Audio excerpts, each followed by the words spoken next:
नमस्कार, मेरा नाम प्रशांत है और आप देखना शुरू कर चुके हैं डेली लाइन का डेली डिस्कशन शो। और डेली डिस्कशन में चर्चा बहुचर्चित स्वामी प्रसाद मौर्य की। स्वामी प्रसाद मौर्य की चर्चा इसलिए क्योंकि समाजवादी पार्टी में स्वामी प्रसाद मौर्य के दिन लगभग पूरे हो चुके हैं। मैं ये बात इसलिए कह रहा हूं क्योंकि उन्होंने अपनी पार्टी का ऐलान कर दिया है। उनकी पार्टी का नाम है राष्ट्रीय शोषित समाज पार्टी।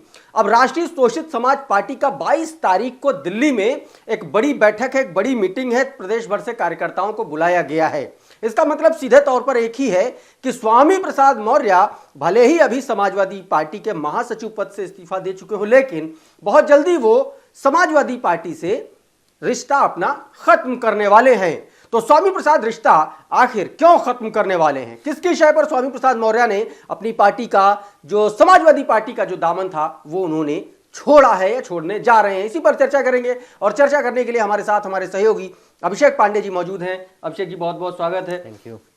स्वामी प्रसाद मौर्य ने अपनी नई पार्टी का ऐलान कर दिया है, या यूं कहें अपनी पुरानी पार्टी को एक बार फिर से रीलॉन्च कर दिया है। देखिए, इसके पीछे कई तरीके की संभावनाएं हैं और उनको इनकार इसलिए नहीं किया सकता क्योंकि स्वामी प्रसाद मौर्य अनप्रेडिक्टेबल आदमी है और वो जो कर रहे हैं उसमें सिर्फ और सिर्फ उनका अपना फायदा है। ये बात भी सही है।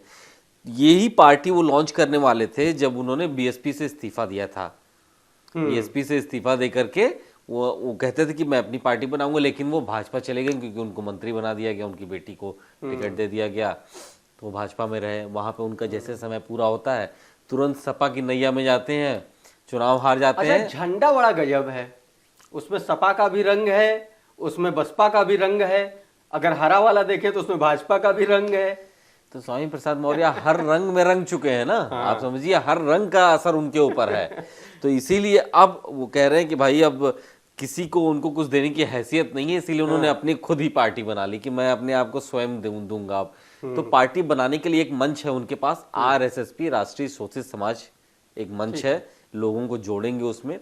और मुझे लगता है कि एक बड़ी ताकत है उनके पास। आप ये सोचिए कि उत्तर प्रदेश में जहाँ जातीय ध्रुवीकरण है इतना, राजभर समाज की अगुवाई कर रहे हो प्रकाश राजभर, 2 से 2.5% आबादी है उत्तर प्रदेश में।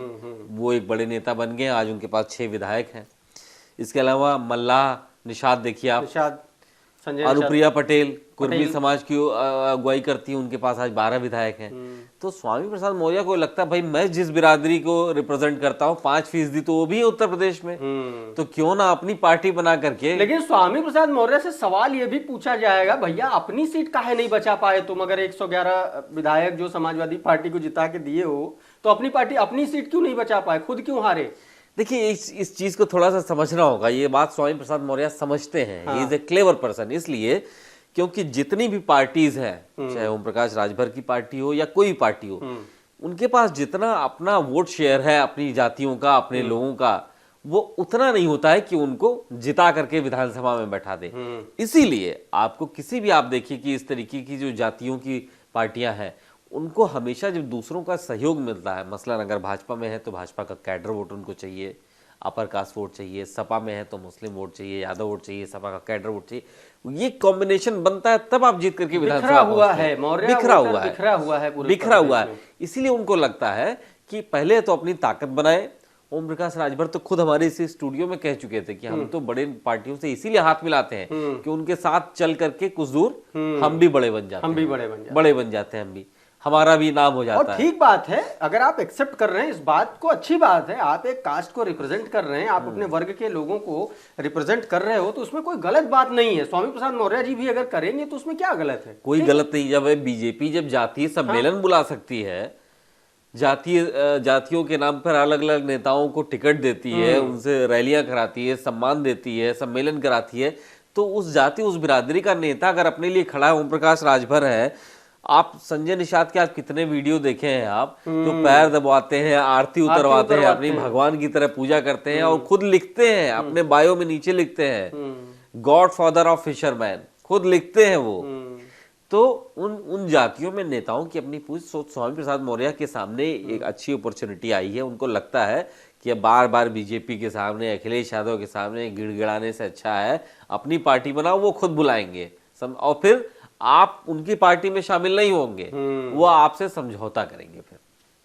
अच्छा, एक बात बताइए, स्वामी प्रसाद मौर्य, हम लोग इससे पहले भी डिस्कशन कर चुके हैं कि क्या स्वामी प्रसाद मौर्य समाजवादी पार्टी में भारतीय जनता पार्टी की तरफ से भेजे गए एजेंट थे क्या वो समाजवादी पार्टी की सुपारी लेकर के आए थे, सुपारी किलर थे, स्लीपर सेल थे? इस पर हम लोग डिस्कशन कर चुके हैं और वो डिस्कशन मुझे लग रहा है हम लोगों ने 1 महीने पहले किया था और 1 महीने बाद वो चीजें, भले ही वो चीजें पुख्ता नहीं हुई, लेकिन अलग हो गए स्वामी प्रसाद मौर्य चुनाव से ऐन पहले।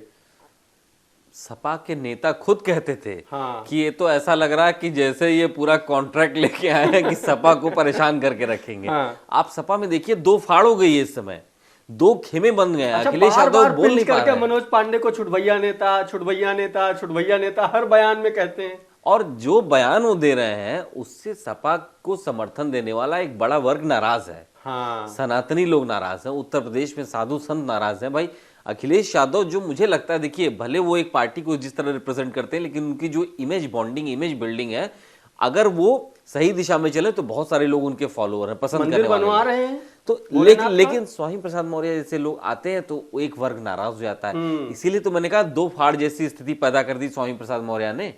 तो अब जाके सपा सुकून में है। इस समय समाजवादी पार्टी खुश है, प्रसन्न है। आप सोचिए कोई इनको रोकने की भी कोशिश नहीं कर रहा। आप जा रहे हैं, आप जाइए। ये नुकसान हुआ सपा का या फायदा हुआ? ये फायदा है सपा का। आप देखिए समाजवादी पार्टी को ये सोचना पड़ेगा कि आपको जब जब सत्ता मिली है तो आपको सिर्फ एक खास बिरादरी या कुछ लोगों के वोट से नहीं मिली है, सबका समर्थन चाहिए। भाजपा ये मुद्दा नहीं बनाएगी कि पूरे 2-3 साल आपने खूब गाली दिलवाई सनातनियों को, उनके देवी देवताओं को आपने बुरा भला कहलवाया और चुनाव से पहले जब आपको लगा कि आपका वोट खराब हो रहा है, आपसे सनातनी वोटर है वो छिटक रहा है, तो आपने स्वामी प्रसाद मौर्य जी को किसी न किसी बहाने से किनारे करवा दिया? देखिए मुझे नहीं लगता बीजेपी इसको बहुत ज्यादा मुद्दा बनाएगी, क्योंकि बीजेपी में वो रह चुके हैं, उनकी बेटी बीजेपी में सांसद हैं, हो सकता है उनको फिर से एक बार मौका मिले। तो स्वामी प्रसाद मौर्य को जितनी नुकसान करना था सपा का वो ऑलरेडी कर चुके हैं। वो लोग बहुत नाराज हैं प्रशांत। अब मैं अयोध्या में था, लोगों से बातचीत होती थी, लोग बहुत नाराज रहे हैं जिस तरीके का बयान दिया है। भाई ये तो क्लियर डिवीजन वाले बयान है ना, किस तरीके से लोग भाई अब जो सदियों की जो व्यवस्था है, जो दिक्कतें थी वो धीरे धीरे ऑर्डर में दूर हो रही हैं, लेकिन ऐसे बयान जहर की तरह काम करते हैं। अच्छा, तो ये अपना काम कर चुके हैं। पॉइंट आपने अभी उठाया उनकी बेटी का, संघमित्रा मौर्य का। कहा जा रहा है कि स्वामी प्रसाद मौर्य की नाराजगी की समाजवादी पार्टी से एक और बड़ी वजह है उनकी बेटी। ये बताया जा रहा था कि बदायूं से धर्मेंद्र यादव को उनके सामने खड़ा किया जा रहा था, इस वजह से शायद स्वामी प्रसाद मौर्य जी को ये बात अच्छी नहीं लग रही थी, उनको पसंद नहीं था कि उनसे पूछा नहीं गया और तुमसे बातचीत नहीं की गई, तो फिर राष्ट्रीय महासचिव के पद पर रहने का क्या मतलब है? आप कोई स्ट्रेटजी वाली मीटिंग में नहीं पार्टिसिपेट कर सकते, आपसे कोई सलाह मशविरा नहीं, हालांकि उन्होंने अपनी चिट्ठी में लिखा भी। देखिए अंदर खाने की एक बात ये भी है, हालांकि मैं इसको बहुत एंडोर्स और क्लेम नहीं करता हूँ, लेकिन ये बात सही है कि अखिलेश यादव जी की तरफ से कहा गया था कि आप अपनी बेटी से भी कहिए इस्तीफा दें और सपा में आए, शामिल हो, या इस्तीफा दें। अगर शामिल नहीं होती तो बीजेपी से इस्तीफा दें। क्योंकि सपा के भी अंदर ये सवाल उठते थे कि भाई ये कैसा समाजवाद है, ये कैसे है कि एक आदमी पार्टी का राष्ट्रीय महासचिव है और बेटी है और दोनों साथ में रहते हैं, दोनों साथ में अपनी अपनी अपनी काइंड ऑफ स्टाइल की राजनीति कर रहे हैं। ये भी अंदर दिक्कत थी, उनके ऊपर शायद ये दबाव था। दूसरी बात, उनको ये पता है कि उनकी बेटी को सपा में वो जगह नहीं मिल रही थी, बदायूं मिल नहीं रहा था उनको, तो एक समस्या वो थी। और तीसरा, उनको ये पता है कि उनकी बेटी को हो सकता है मौके मिल जाए जिसके चांसेस ज्यादा है दोबारा। तो 3-4 चीजें। और चौथी बात आपने कहा कि भाई उनको मीटिंग्स में बुलाया नहीं जाता था, सारे फैसले हो जाते थे, उनके पास चिट्ठी पहुंचती थी। लिखा एक राष्ट्रीय महासचिव कोई बयान देता तो वो पार्टी का बयान हो जाता है, और मैं राष्ट्रीय महासचिव मैं बयान देता हूं तो मेरा व्यक्तिगत बयान हो जाता है। तो भाई वो ऐसे बयान क्यों देते थे कि सपा को उनको बुलाना ही नहीं पड़ता था?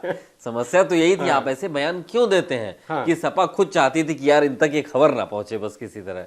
तो ये समस्या थी। और मुझे लगता है कि अब Samajwadi party very cool compose, बहुत अच्छा रिलीफ महसूस कर रही है। तो कुल मिलाकर के समाजवादी पार्टी के ऊपर से स्वामी नाम का संकट छट गया है, या ये कहें कि स्वामी के जाने के बाद क्या समाजवादी पार्टी का वोट एक तबका बंट गया है? ये आने वाला वक्त बताएगा। लेकिन हमारा डिस्कशन आपको कैसा लगा ये आप लोग हमें हमारे कमेंट बॉक्स में जरूर बताइए। वीडियो अगर अच्छा लगा तो उसको लाइक करिए, इसको शेयर करिए। ये वीडियो अगर आप पहली बार हमारे चैनल पर देख रहे हैं तो हमारे चैनल को सब्सक्राइब जरूर कर लीजिए, और ये वीडियो अगर आप हमारे फेसबुक पेज पर देख रहे हैं तो वहां पर हमको फॉलो कर लीजिए। हमारे प्लेटफॉर्म का नाम है डेली लाइन।